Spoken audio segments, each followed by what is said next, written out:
I think the day I became an entrepreneur, it felt like it somehow I had solved a puzzle of my own life.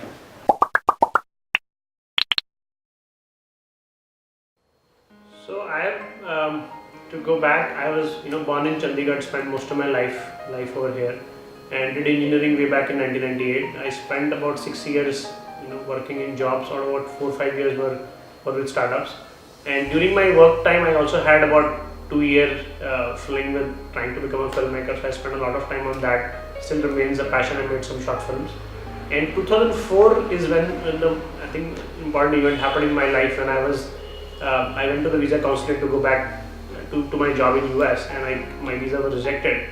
So at that time I felt very upset, but I didn't realize that he was the guy appointed by nature to show me my real path, right? So basically, and that incident is what put me on the path of entrepreneurship. And I remember after a month of doing that, I felt that I have somehow seemed like I've solved my own life's puzzle and I'm at peace, right? So it's been good 10 years. First 3 years we spent building our first company, Madhouse, which was then acquired by 70mm, and about Jan 2008 we started Morpheus. It's been 6 years now, and it's good fun.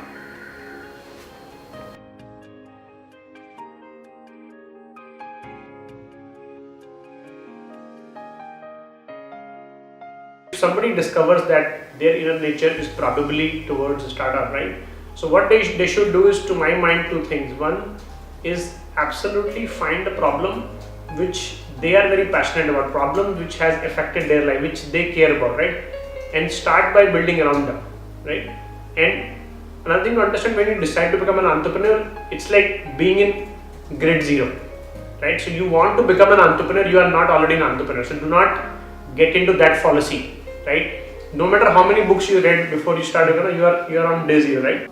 Just focus on execution. So if you have an idea, try to find out what is the smallest piece of that which you can execute while being a student, right? Obviously, being a student, if you're not dropping out, right? We haven't reached that radical point in India right now. If you're not dropping out and staying in the campus, what is the best you can do, to make it a real startup, and figure out that piece and just start executing, right? And so focus on learning by small steps of execution.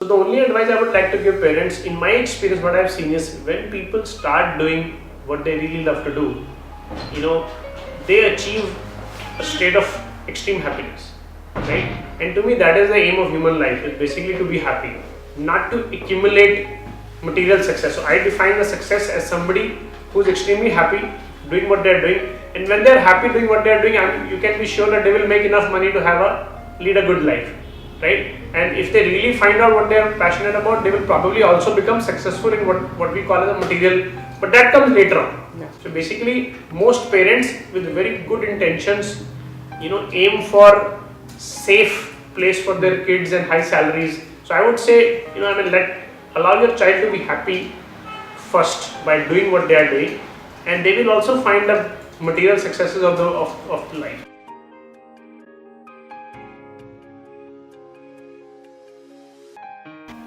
See, when you think about any idea, I think he should think about, how can I bring this idea to life, right?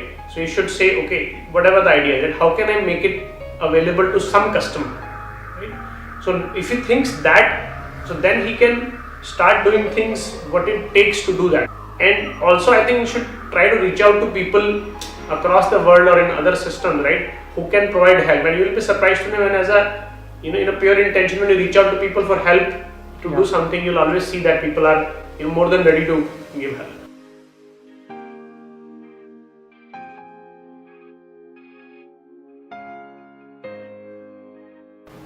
Actually, we are personally kind of changing our branding from calling itself Startup Accelerator.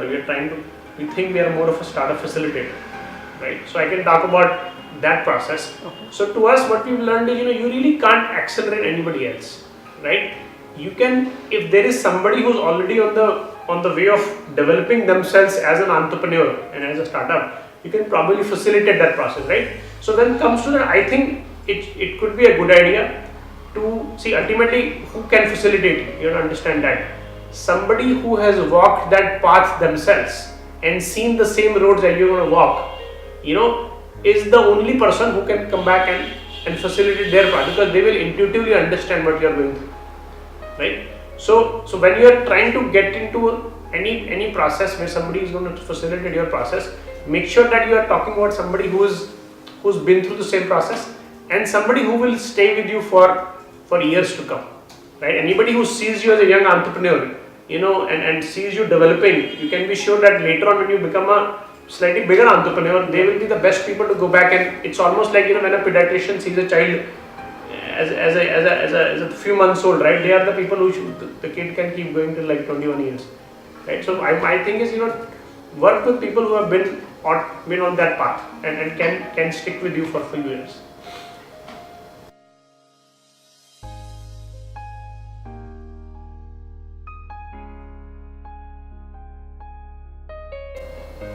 So Morpheus means everything to us. So basically, this is what, as I said before, what you do is what you are. So Morpheus is really what we are, right? And when I talk about Morpheus, luckily it's not just me or my partner, right? It's actually, we actually refer to Morpheus as Morpheus Gang. So it's a community of 160 founders which has built, over the last 6 years, right? And you think about, it takes a village to raise a child, right? Similarly, a startup is also a child, right? So there is a village which has formed what we call as Morpheus Gang, in which a startup can move in and have a lot of, they can grow up with similar age startups. They can find slightly elder startups to learn from. They can find people like us who may be more like grandparents, to tell them stories and hold their hands. So essentially what we say is, you want to come to Morpheus when you're saying, instead of building my startup just by myself, maybe I want to be part of a community where I can contribute to the community and gain from the community at the same time, because all startups are, they don't have all the resources. That's why they're startups, right? So basically, this is a place where you can do a lot of resource sharing. You can learn a lot of things, and basically be part of a community which is very well intentioned and wants to help new entrepreneurs.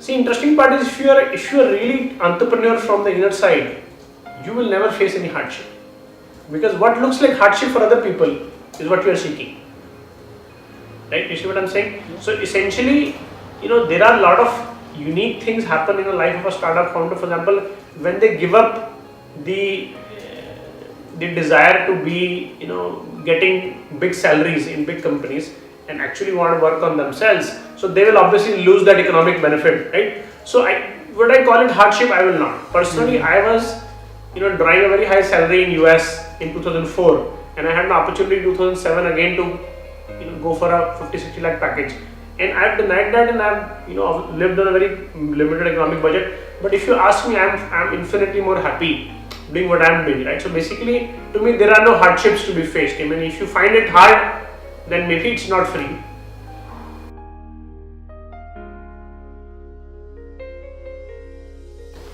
I mean, there is no right time. Every individual is very different. I think at any point when you gain the maturity that, hey, this is what I want to do and I want to dedicate my life to, you should go for it. I really don't believe in the whole notion of you need to finish degrees or you need to finish some experience. I think the day you feel ready. See, the thing is, if you are the material of a startup, you should get on that track as soon as possible, because the moment you do that, you're going to gain the most phenomenal learning and education of your life.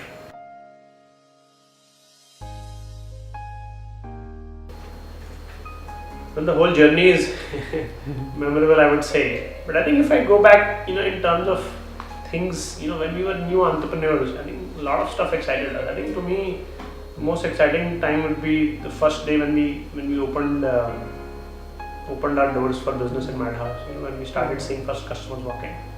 So because I think for me, for every entrepreneur, the most important day is the day you can open your doors and say, we are open for business. That's when your real learning starts.